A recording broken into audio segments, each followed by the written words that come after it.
On February 12th, 2023, the National Football League hosted the 57th rendition of the Super Bowl. The game was played against the Kansas City Chiefs and the Philadelphia Eagles. Both teams had won their respective leagues and were fighting for the coveted Lombardi Trophy. It was a fantastic game that ended up with the Chiefs winning 38-35. For those of us who are Kansas City Chiefs fans, we were ecstatic. It was incredible.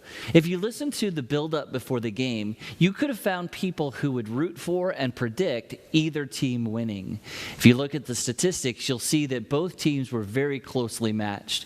They had wonderful defenses, outstanding offenses, and great players. As you pitted each position against one another, you could find people who said the Eagles were stronger or that the Chiefs were stronger. But at the end of the day, the Chiefs won by a narrow margin. It was a great victory.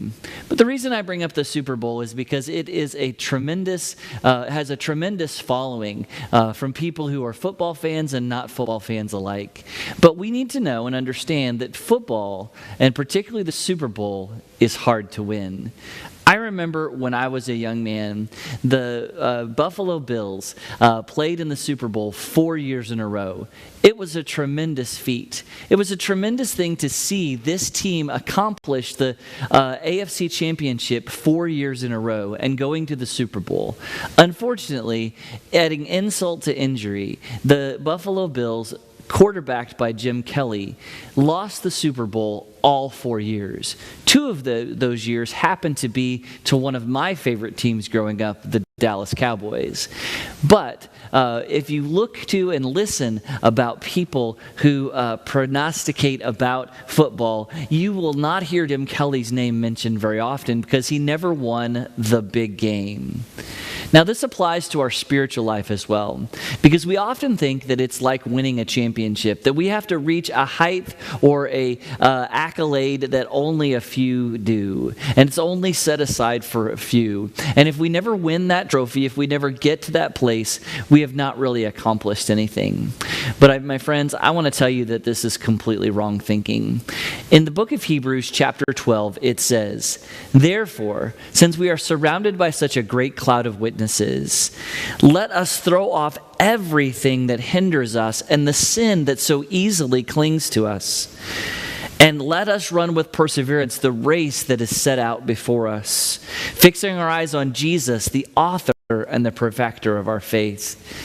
These two verses begin with a thing that should help us to connect with the Super Bowl, a great cloud of witnesses. The Super Bowl is seen by millions and millions of people all over the world, whether they're Super Bowl fans or not. But also our Christian life is also seen by hundreds and hundreds of people.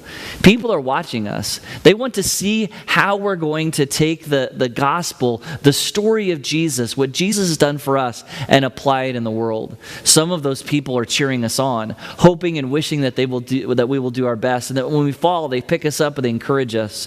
Other people are looking for us to stumble so they can ridicule and make fun of and discount the message of the gospel. But we are surrounded by many, many witnesses who will witness our faith. I hope and pray that we will be faithful. But I want you to notice what else happens in this particular chapter, Hebrews chapter 12.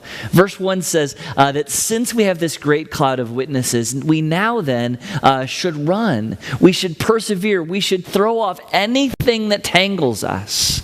One of the things I admire about athletes that played in the Super Bowl this last weekend is they had many, many distractions.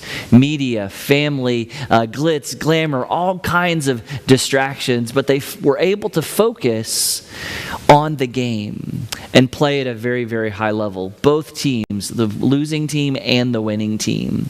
We have to learn the same kind of lesson, to throw off anything that entangles us and estranges us from the gospel of Jesus Christ. And it says, let us run with perseverance the race that is set before us.